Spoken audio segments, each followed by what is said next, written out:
I think the main thing that distinguishes a successful entrepreneur from an unsuccessful one is persistence. It's never giving up, no matter what happens, no matter the odds. When we closed our first funding round, I should say our first actual material funding round, we had $10,000 of cash in the bank. We did not have much runway left at that point. There were some dark moments, and there were some moments of calling dad and mom on the phone and saying, could you send us some money to keep the company going, and using credit cards and all that kind of thing. But I think persistence is the number one thing. You can't give up, and I think entrepreneurs give up much too easily, and I think that's the thing I have against the fail fast movement, is that people tend to fail too fast, give up too quickly. I think the second thing is passion. You've really got to do something you're passionate about. If you're not passionate about it, you're not going to be able to be persistent. I don't really think there's such thing as just like starting a company and trying it for 3 months. I just don't think that is likely to work. I don't think that is likely to get you a good outcome.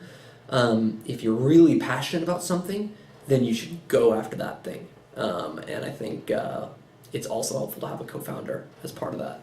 And the third thing really is focusing on the customers. I think a lot of businesses lose sight of their customers. They lose sight of the people who are making their business actually work, who are giving them revenue.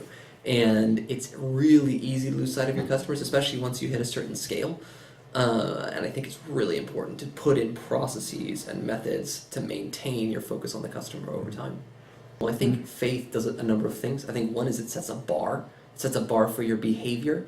It sets a bar for how you treat people. It sets a bar for how you conduct business, for being honest, for all those type of things, right?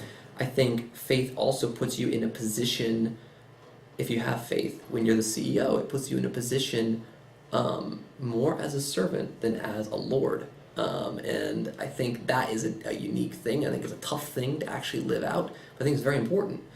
And I think the third thing that faith does is it gives you a backing and a foundation that's extremely strong. Because with faith, we have a calling. We have a calling that's much deeper than, I just wasn't sure what else to do and I decided to start a company, right?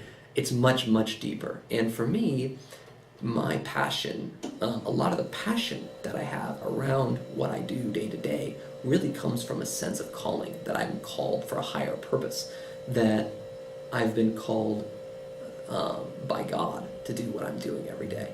And I think that also has given me the ability to make it through some pretty dark moments where I'm not sure I would have made it if I didn't have a sense of calling, and if I didn't have that sense that God wouldn't have called me to do this if he wasn't going to give me the tools to get it done.